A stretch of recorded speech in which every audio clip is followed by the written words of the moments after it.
Hello and welcome to Faithfully Stampin' with Jennifer Helm. I am Jennifer Helm, the Faithful Stamper and independent demonstrator with Stampin' Up! Today I have for you a quick and simple treat box which holds a Ferrero Rocher candy. It's one of those little hazelnut candies. So this is the perfect little treat packaging for the holidays. It could very easily be left on coworkers' desks. It could be a place setting on your holiday table. You could even put the name of people across the front if you're using it as a place card. And this is incredibly easy to put together, so I'm going to show you right now how to do that. You do not need a lot of supplies for this. The first thing you will need is a piece of cardstock and a paper scorer of some sort. So this cardstock is 2 inches wide by 9.5 inches long. This is a piece of real red, and I'm just going to score it 4 times. So here are your score measurements if you want to take a quick screenshot to write that down. So you can actually get 4 of these strips from one 8.5 by 11 sheet of cardstock, and if I'm mass producing them, what I like to do is cut my paper to 8 inches by 9.5. I do all my scoring and then I cut it into the 2-inch strips, and that way I save myself some work. But we are going to score first at 3/4 of an inch, then 2 3/4, 3.5, and 5.5. So 4 quick score lines, and that's all you need to create this. After I've got this scored, I like to flip it over so the longer panel's at the top, and then I go ahead and fold on all my score lines.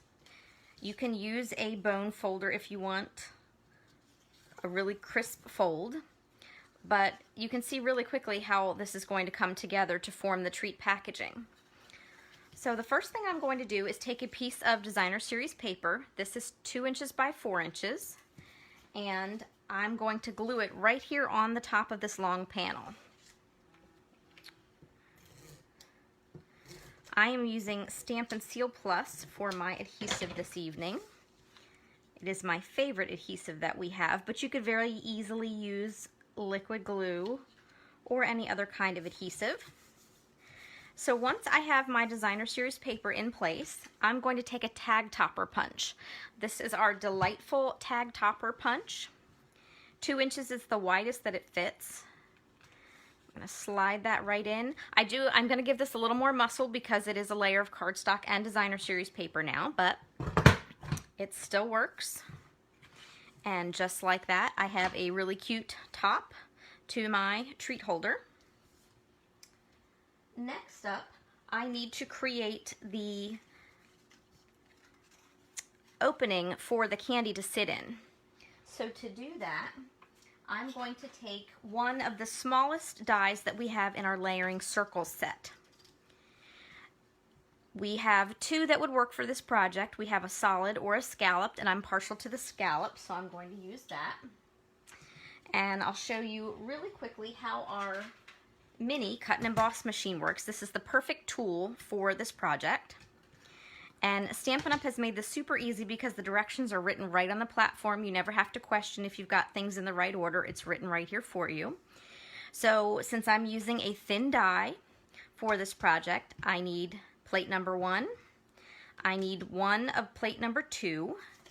And on plate number 2, I'm going to lay my cardstock and the die, and make sure you put it in the right position. Sometimes I like to double check and say, yep, this is where I want it.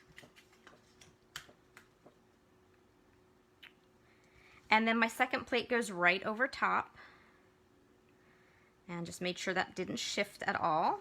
And now that I've got my sandwich in place, I'm going to bring over my mini cut and emboss machine. I don't need my big machine for this because it's a small project. And then all I have to do is lay my sandwich on here and roll it right through the machine. I apologize in advance if I create a little earthquake on the camera. And then when I'm done, I can just fold these back up. I love that this is so quick and portable. if you need more information on our cutting and embossing machines, you can check that out at my website.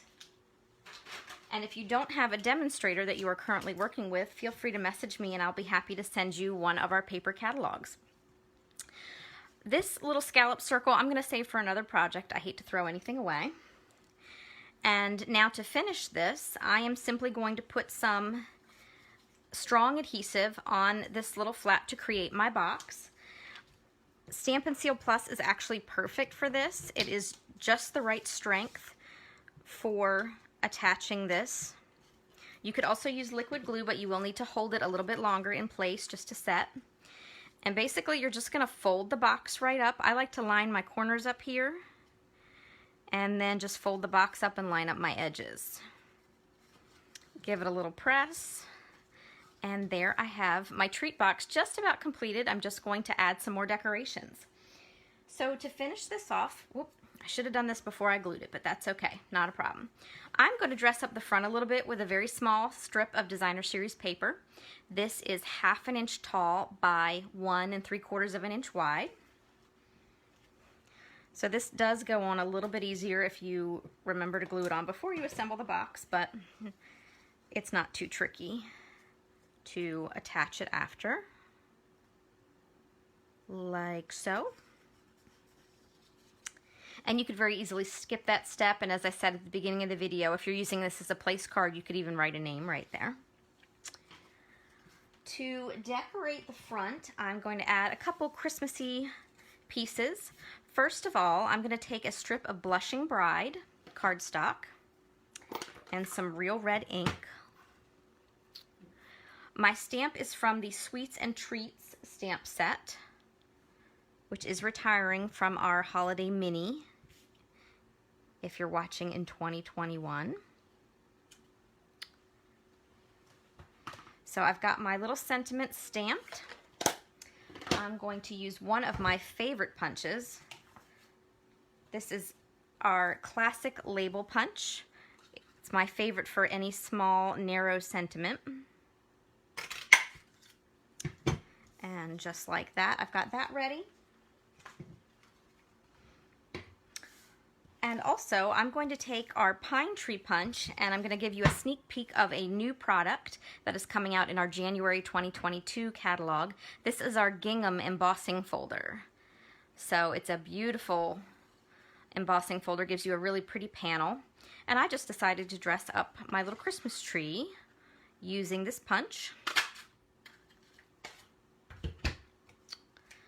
So now all I need to do is add some dimensionals to the back of my punches.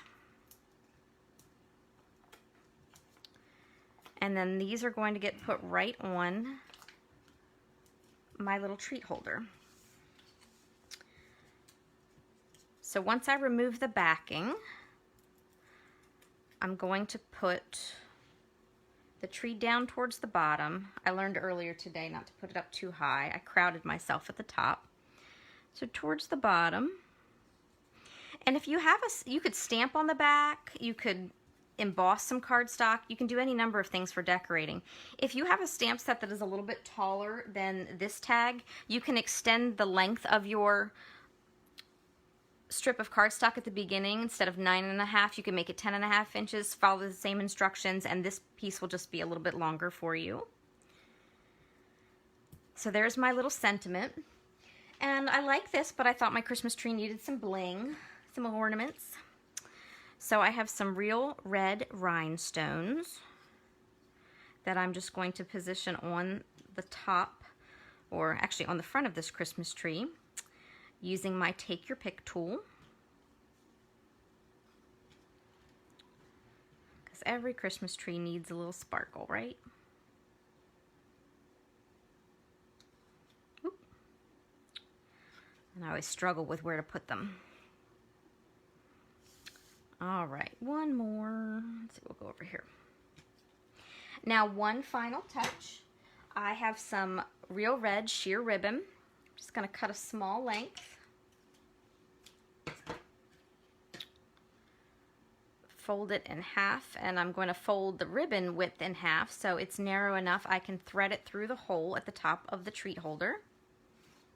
I thread it from back to front and then just loop it through and tug it. Don't pull too tight. You don't want to tear the top of your tag clear off. Then you'll have to start over and you won't be happy. And then once I have that in place, I don't know why this one is not wanting to cooperate.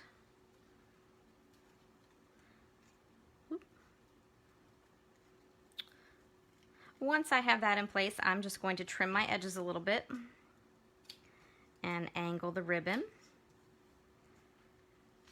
And then my last step is to take my little candy treat and put it right there. Now some of them like to fall through like that one did, or some of them tend to sit right on the top.